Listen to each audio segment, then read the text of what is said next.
Incoming transmission. Welcome. This is True Spies, the podcast that takes you deep inside the greatest secret missions of all time. Week by week, you'll hear the true stories behind the operations that have shaped the world we live in. True Spies. You'll meet the people who live life undercover. What do they know? What are their skills? And what would you do in their position? This is True Spies. Sonia had many faces, but she only had one heart. It was the cold, steely, beating red heart of a Stalinist spy. I'm Sophia Di Martino, and this is True Spies from Spyscape Studios. Sonia's Red Heart, Part 1. The Fairytale of Ursula Kuczynski. When Ursula Kuczynski was a young teenager in Schönberg, Germany, she would write stories and poems late into the night, far-fetched adventures of risk and romance. Quite often, she was the protagonist. Childhood fantasy or an act of self-realization? There are a number of questions that were always unanswered about Sonia, and questions that should have been asked. In the course of writing the story of her life, Ursula Kuczynski would become someone else entirely, a protagonist at the heart of a 20th century fantasy. Her name would be Sonia. This rather small, sprightly woman with sparkling bright eyes was one of the most important intelligence officers that the Soviet Union possessed at the time.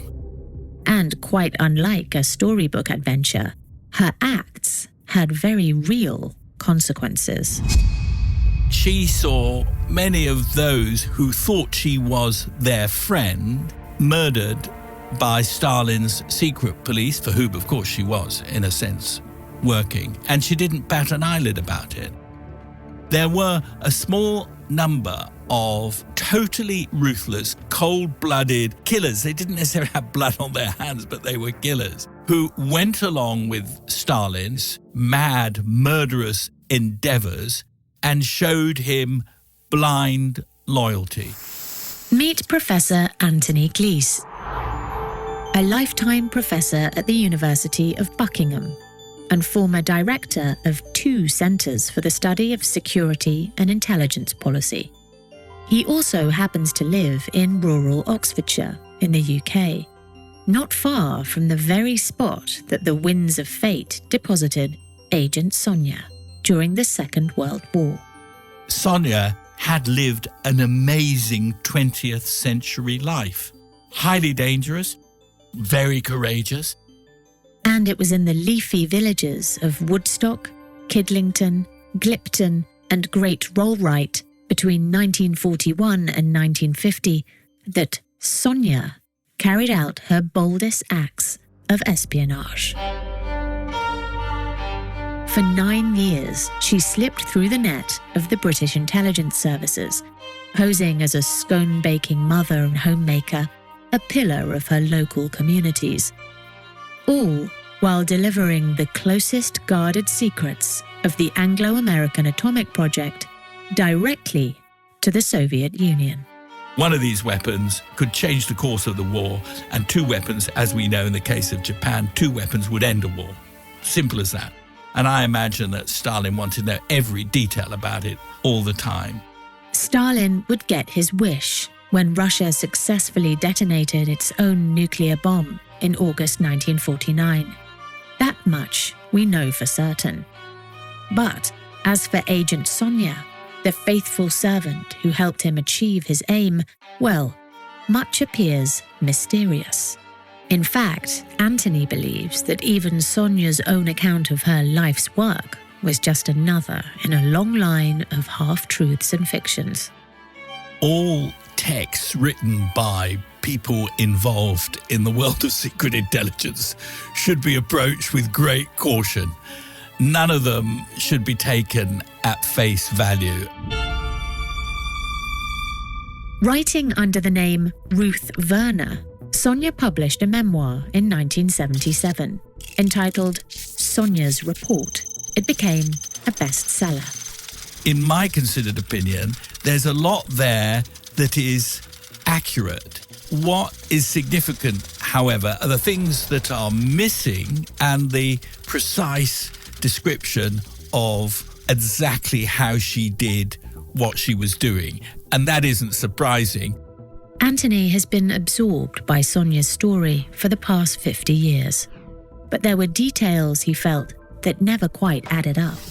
An academic investigation has to bring to her book the question, but what about the things that you would have hoped to have found in there, would have been astonished and surprised? But this was a woman who really had no connection. She had been to Britain, I think, once or twice. Yet Sonia was given a British passport, came to Liverpool, and without any let or hindrance, passed on her way and moved to 78 Woodstock Road in Oxford, where she set up her stall. And then finally, in 2020, it all started to click into place when Anthony's rigorous colleague and former PhD student, Professor Tony Percy, alerted him to a certain file he'd come across in the British archives. The file, KV 641, was released into the British National Archive about 20 years ago. That is to say, 30 years after I first began to take an interest in her story. This unassuming-looking file, KV 641, no different to any of the other grey folders, is a file about Sonia. KV tells scholars it is a file from the security service MI5. 641 tells you the month and the year that the file was opened. The very fact that MI5 had a file on Sonia, dated June 1941, straight away raised important questions for Anthony and Tony. What this file told us, in my opinion, that was both startling and new were two things. First of all, that Sonia was well known both to MI6, Britain's secret intelligence service, and to MI5. A direct contradiction of MI5's official account of Sonia, which claimed intelligence services had known nothing of her history when she rocked up to the United Kingdom in 1941. If they had, in fact, known of her communist affiliations, well, that begs a question. Why wasn't she arrested, refused entry, or interned? Which brings us to KV 641's second revelation.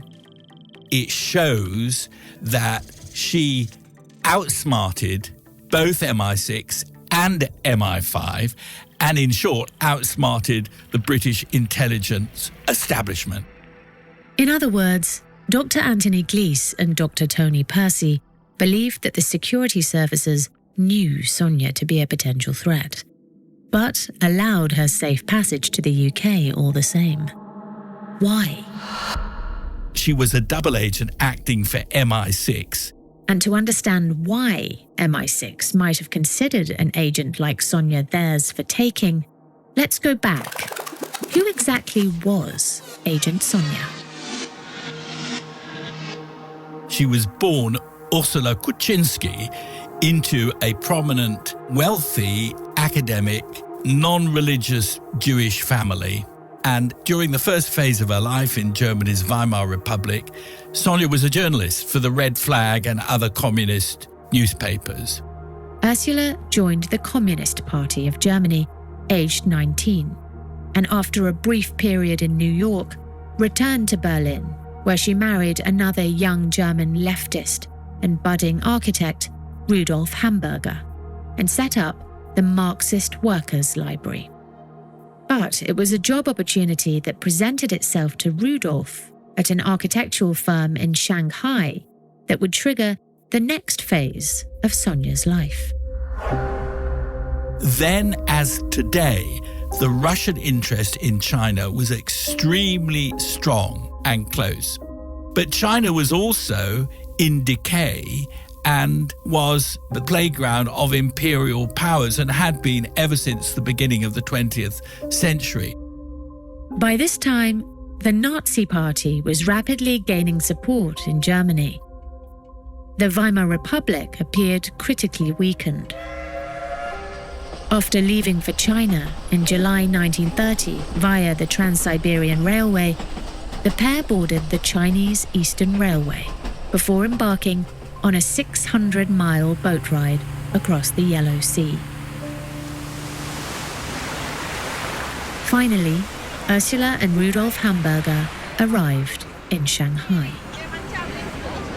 The socio-economic disparity under the ruling Nationalist Party of Generalissimo Chiang Kai-shek was unlike anything the 23-year-old Ursula had seen before. People knew that China was changing. And as the fledgling Soviet Union saw it, primed for revolution. They share this huge border. So if you are in Russia and you are a communist and a Bolshevik, you want to be very careful that your relationship with China is conducive to the further development of communism. As the wife of a talented young German architect, Ursula was welcomed into a bohemian community of wealthy expats in Shanghai. It was all centered around a sprawling manor house called the Concordia. There, the future of Germany was fiercely debated from afar by both Marxists and those who aligned with the National Socialist Party. But that wasn't the only company Ursula kept. She also took a job as secretary to the Far East correspondent of a news agency called the Wolf Telegraphic Bureau. Ursula's boss introduced her to the influential German Marxist author Agnes Smedley, whose book, Daughters of Earth, she had read eagerly back in Berlin. And Smedley, in turn, introduced Ursula to a man who will be familiar to regular listeners of True Spies, a man who was about to change Ursula's life forever. So-called Soviet master spy who was a German called Richard Sorge. Spy master Richard Sorge, aka Agent Ramsey, whose story we told in The Impeccable Spy, was building his network in Shanghai at the very moment of Ursula's arrival. His mission was to keep track of the fraught situation in China, which bordered the Soviet Union in Mongolia, and to encourage in any way possible the momentum of the nation's budding communist movement. He worked in the German embassy and simply passed on secrets to Stalin about German intentions towards the Soviet Union of absolutely vital importance. And when he met Ursula, another German with clear communist allegiances, he instinctively felt she could be of use, particularly with her access to the influential crowd at the Concordia. It was thought, quite correctly, that by spying on what the Germans were doing in China, the Soviet Union would get a good take on what the West was likely also to want to do with the Soviet Union. And so, in November 1930, Ursula Kuczynski met her destiny. In his communications to Moscow, Richard Sorge allocated her the codename Sonia, meaning in ancient Greek, wisdom, which is exactly what Sonia traded in. And Sonia wasn't afraid to get her hands dirty to get it. With her standing at the Concordia, Sonia had access to high-rolling politicians, journalists, businessmen, bankers, a veritable cross-section of German high society in China. Soon she was listening in on their conversations or soliciting her own intelligence. By 1931, Agent Sonya had established herself as a crucial asset for the GRU, Russian military intelligence, convincing those in her orbit that she was a curious yet unremarkable woman. If you are like Sonia, Tradecraft says you should in no way draw attention to yourself. You should do absolutely everything to make yourself seem as ordinary as possible. So when Sonia gave birth to a boy in February 1931, far from seeing this as an inconvenience, Ricard Zorge was pleased. Who would suspect a young new mother of being involved in an underground communist spy network? The answer was no one. Apparently, not even her own husband. Sonia was an entirely ruthless person, entirely cold, hard as steel. She used her mind and she used her body in the interests of Soviet communism. So much so that she was willing to put the life of her newborn baby Misha at risk. The Chinese Public Security Bureau were hunting down communists. And this was not long after the so-called White Terror, Chiang Kai-shek's monumental communist suppression campaign of 1927. At least 300,000 people were thought to have been kidnapped, tortured, and even buried alive. Sonia was careful, but others did not cover their tracks sufficiently. The more things you have going on in your activities, the more likely you are to be uncovered by police, counterintelligence officers. Which is precisely what happened in June of 1931, when the Shanghai Municipal Council uncovered a cache of documents identifying a huge portion of the urban communist network. Remarkably, neither Zorge nor Sonia were exposed in the breach.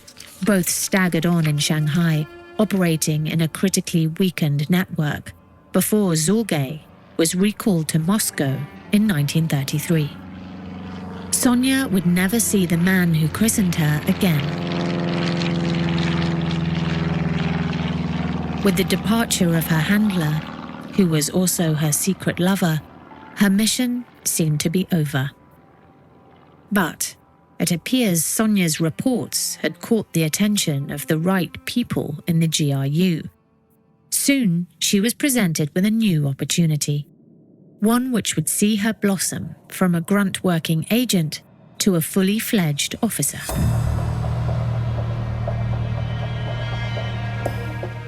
Officers in the Soviet world consisted of two kinds: officers in political intelligence, the NKVD, and officers in military intelligence, then as now commonly called the GRU.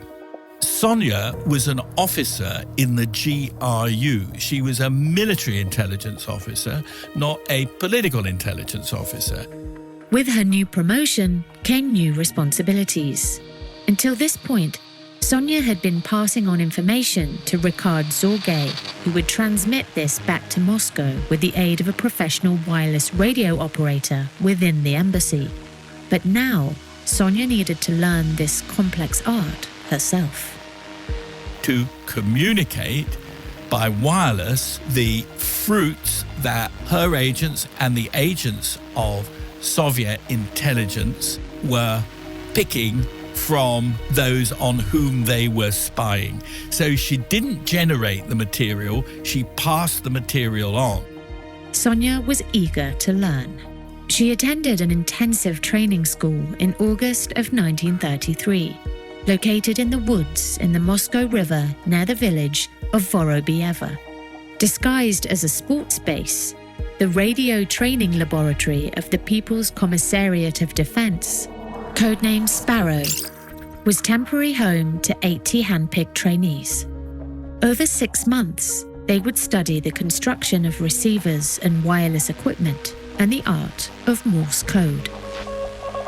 Sonia was to leave her baby boy in the care of his grandparents in Czechoslovakia for the duration of her stay. She passed Sparrow with flying colours. She clearly had a genius for radio transmissions, which is how these messages were sent from the field to Moscow center. She operated wherever she was, whether in the Far East or in the United Kingdom. She operated right under the noses of those on whom her Soviet masters were spying. That's an amazing achievement. Sonia's next assignment was in Japanese-occupied Manchuria, where, together with fellow Soviet agent Johann Patra, she was to aid the Chinese communists in their resistance. When they arrived in 1934, Manchuria had been under occupation for 3 years and was in a state of semi-war. Danger lurked everywhere, from both the Japanese occupying forces and nationalist rebels. Sonia and Johann Patra would be tasked with sourcing parts for a transmitter to smuggle into the city of Merkin and establishing an operations base there. From here, they would transmit intelligence back to Moscow, all while doing their best not to be caught by the notorious military police of the Imperial Japanese Army, the Kempeitai. It wasn't just the danger, it was the fact that what she was transmitting was of such great use to the Soviet Union, its knowledge of what was going on in the Far East. Sonia was sending news of the Chinese partisans, reports on sabotage and Japanese counterinsurgency measures. It was what Stalin would look at first thing in the morning, because the fate of communism, they believed, depended first and foremost on what Germany would do, and secondly, what would happen in China. Would there be a communist state, communist revolution, and therefore security, or would a militaristic, fascistic Japan seek to destroy Soviet communism, possibly with the Third Reich as its ally? The fearlessness Sonia displayed in Manchuria would eventually lead to her being awarded the Order of the Red Banner a few years later in 1937.